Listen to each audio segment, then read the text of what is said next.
Web development. We're going to talk a little bit about something called HTML. HTML, Hypertext Markup Language. This is the language our browser understands. The only language our browser understands. We're going to get exposed to it. We're going to get used to the nomenclature, exposed to the nomenclature, and then you're going to try your hand at designing a couple of very simple websites. And so some of you might be familiar with HTML from back in your former life with maybe a MySpace page. Anyway, let's move forward and talk about web development. This is to understand the difference between HTML, what CSS is, and JavaScripting so that your websites are a little more interactive and pleasant on the eye. We'll talk about some strategies or consider some strategies on how you would create or develop your own website. How do you manage it? How do you know how many people are coming and hitting on your website? Your clientele, what's the pass-through kind of traffic? What data tools are available to you? As well as how do you select the web server or someone who's going to host your website? And then you're actually going to create a couple of websites, simple websites in HTML. So HTML, what does it stand for? Hypertext Markup Language, and that's just it. All we're doing is putting something out there and putting tags around that text to describe to the browser how to display it. If you're talking about a PDF or a video or a song or a picture or anything that's not HTML, then we have helper programs that work with the browser to display those things or play those things for us. When we talk about the hypertext piece, the tags of that hypertext, what we're doing is we're putting tags around our words. So if you look at the third bullet here, you see a B, a small b in brackets, and then you see a /B in brackets. Typically your tags are in lowercase letters. The first B in this case would tell the browser to make whatever text is between those tags bold. Whenever you turn a tag on, you have to turn the tag off. That just is a notifier to the browser that you need to start something here, and now it's when you stop. So in this case, this lowercase b with the word in between it and then /B tag would produce the word word in bold on your browser. HTML code can be written by hand. We're going to do it in a text editor, but there are also tools out there that make it a lot easier for folks to be able to program in HTML. The CSS, or cascading style sheets, this describes the content or how the content looks or how it's laid out. When you think about Word, we talked about something called format, the way the document looked on the page. In this case, when we're talking about cascading style sheets, we're talking about how the content will be displayed in your browser. Okay, this is where you talk about color, position, alignments, background images, anything that defines the layout of that page. Scripting, or scripting tools as we call them. This is popular language when we want to deal with writing client-side scripts. So we run a little program on your side of the internet to be able to communicate with the server. There are a ton of places out there to learn how to do JavaScripting. The place that we go today, or when we go to W3 Schools for our web design piece, you can learn JavaScript in there. This is the piece that makes it more interactive, dynamic. You fill in a form, it's server side until it's client side until the system needs to reach out to the server. So what is the client side scripting? It's executed by your browser in your system versus on the server side. So if you were to go to like Amazon, it's going to execute part of that code on your system in your browser, and then when you query it and ask for something, it's going to reach out to the server, become a server-side script, interact with that database, and pull that information back to you. Where can you learn about JavaScripting? Let's see if this will work. guess when you're in record, this does not work. There you go. This website here. If this were a hypertext, if this were a hyperlink, we could click on it. I think when you're in recording, it won't allow us to do that, but it could take you to the website.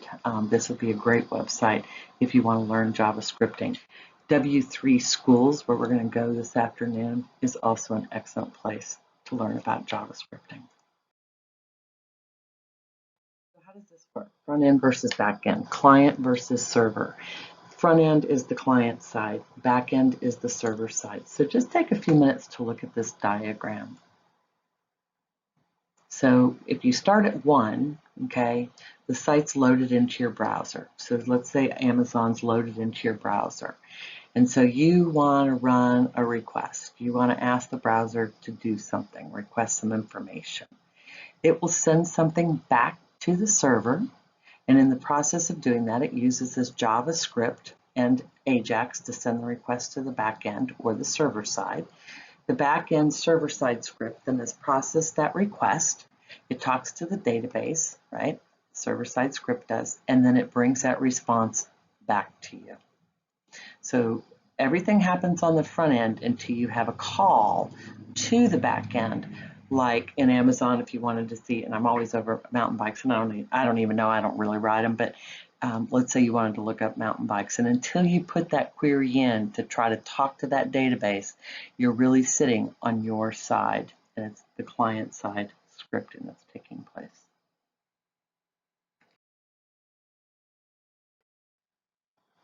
Some of the strategies, the things to think about when we're looking at or thinking about designing a website, static versus dynamic websites, the importance of responsive design.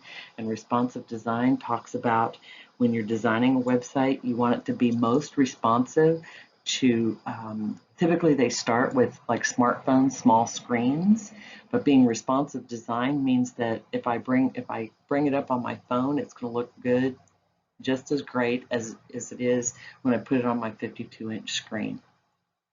We'll discuss some tools for creating websites and for hosting and publishing your websites.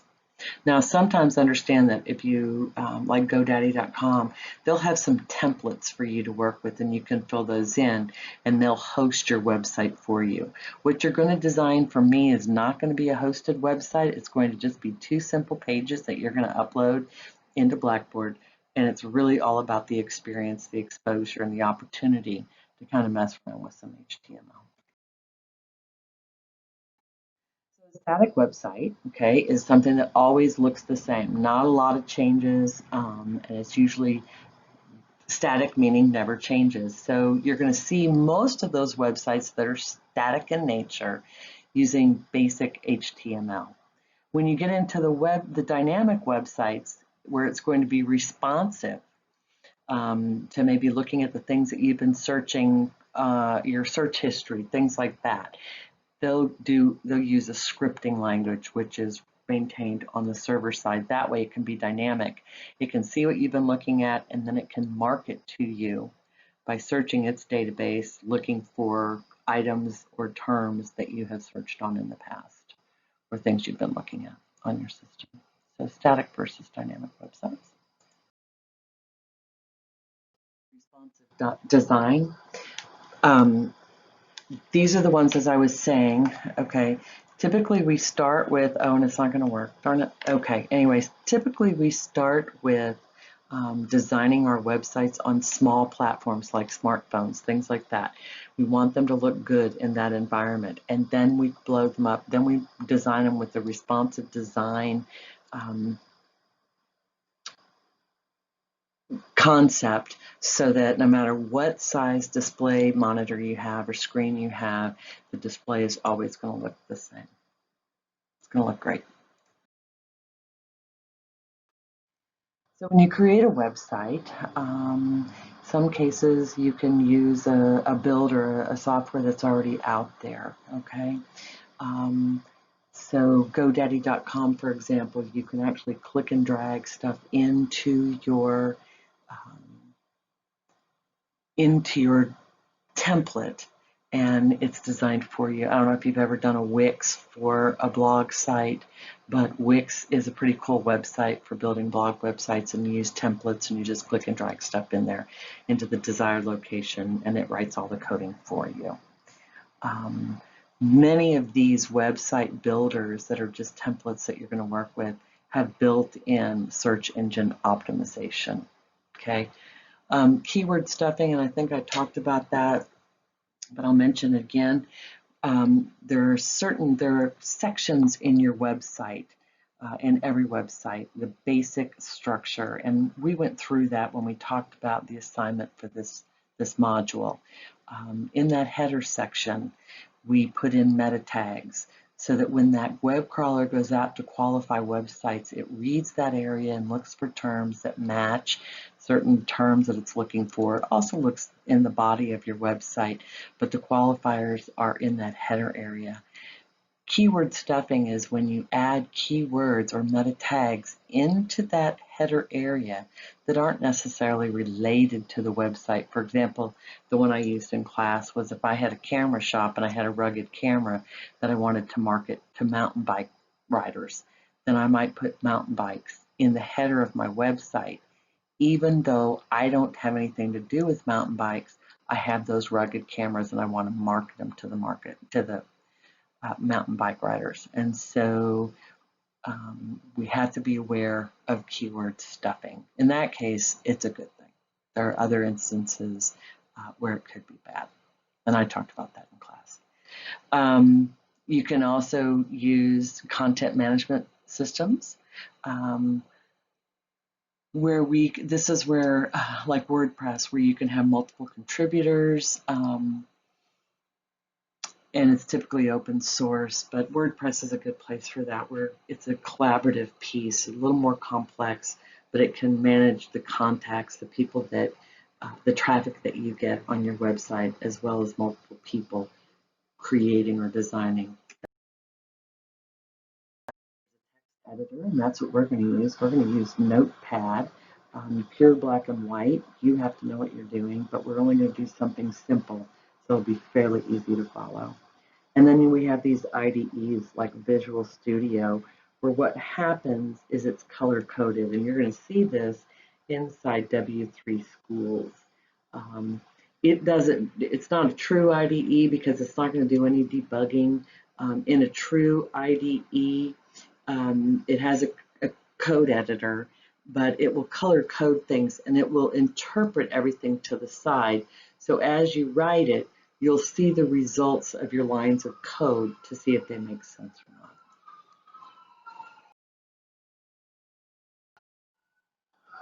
Things to consider when you're publishing a website.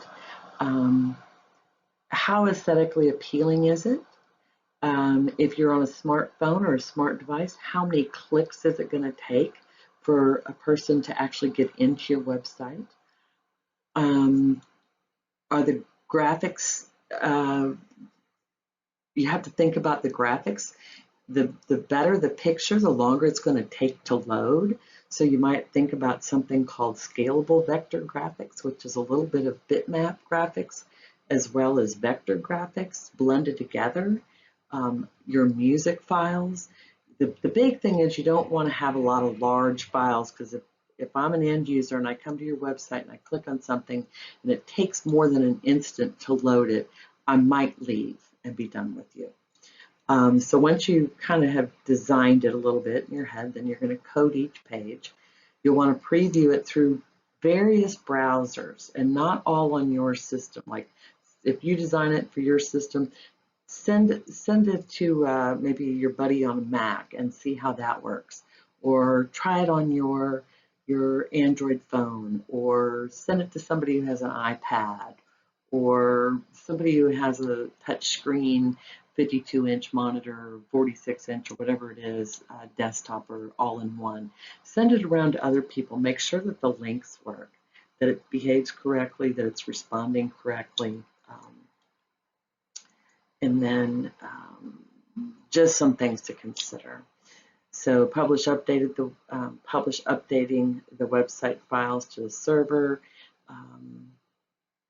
That's that FTP, and we talked about that when we talked about the internet, how we wrap those packets. So think about that. And then view the published version of your website in one or more browsers, okay?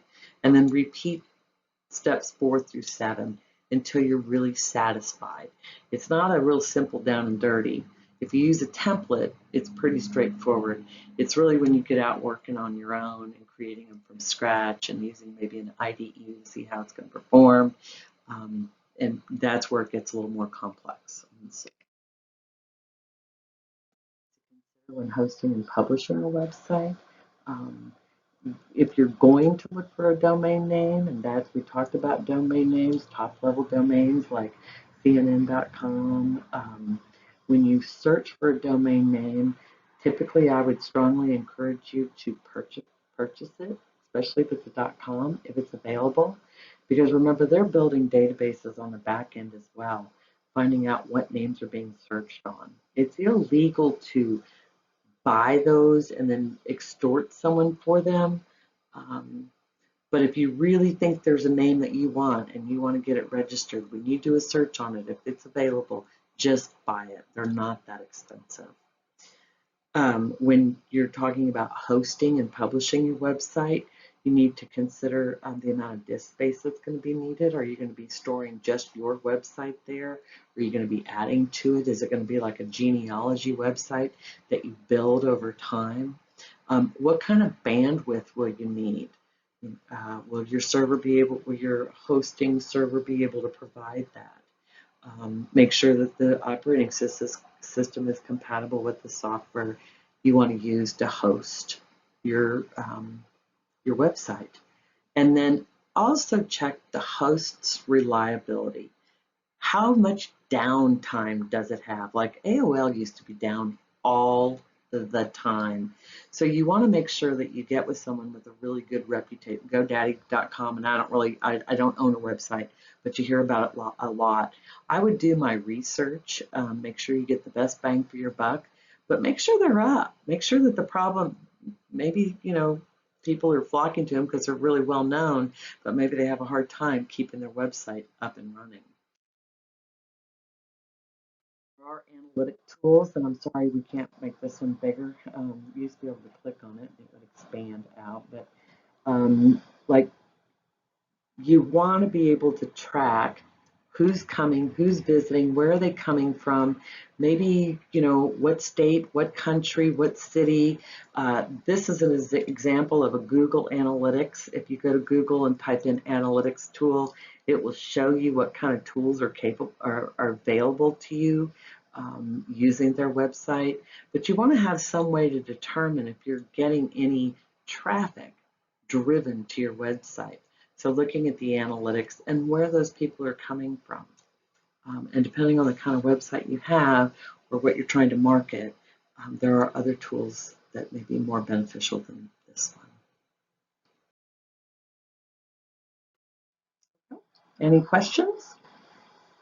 I was down and dirty, 18 minutes. So we're going to move on to the web design project. And actually at this point, I think really everyone has already gotten through with that. I've already gone over that piece. So thanks for listening and good luck.